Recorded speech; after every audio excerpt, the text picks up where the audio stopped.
What's up guys? Welcome to my YouTube channel. This is Dinaki Moto. Tara, samahan nyo ako i-change oil yung motor star 150 Fi natin.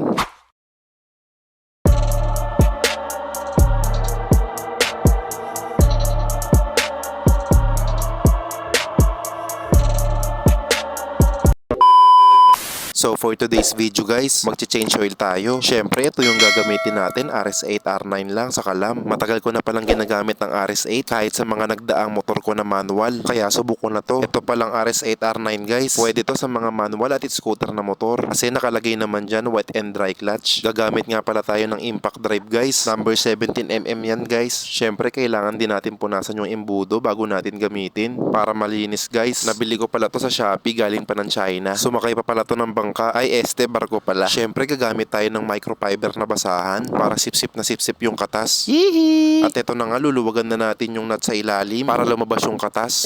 Yung langis pala. Dumi ng utak mo be. Tapos gamitan na natin ng kamay. Dahan-dahan lang para lumabas agad.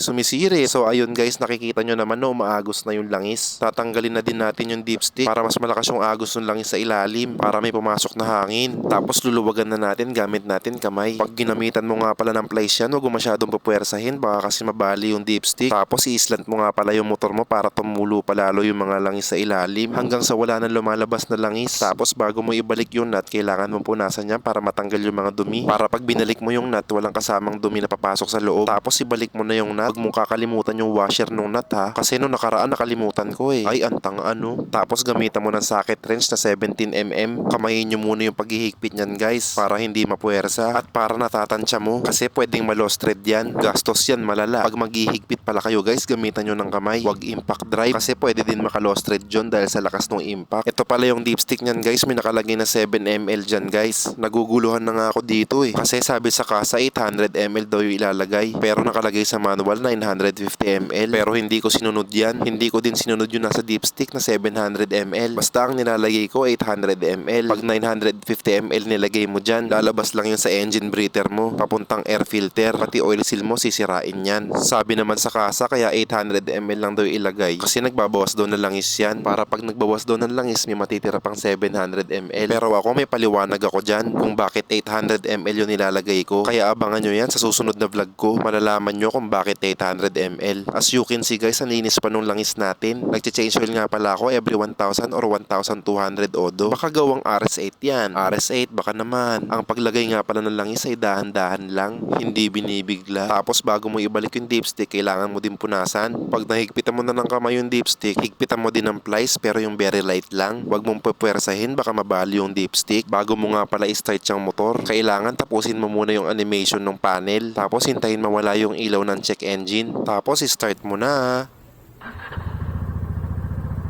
Pagpasensyaan nyo na guys ang dumi ng motor natin. Wala pa kasing time para maglinis. Hintayin nyo yung susunod na vlog ko about sa engine oil na yan. Dito ko na rin din tatapusin yung vlog ko. At sana nag-enjoy ka. Maraming salamat sa panonood. See you next vlog.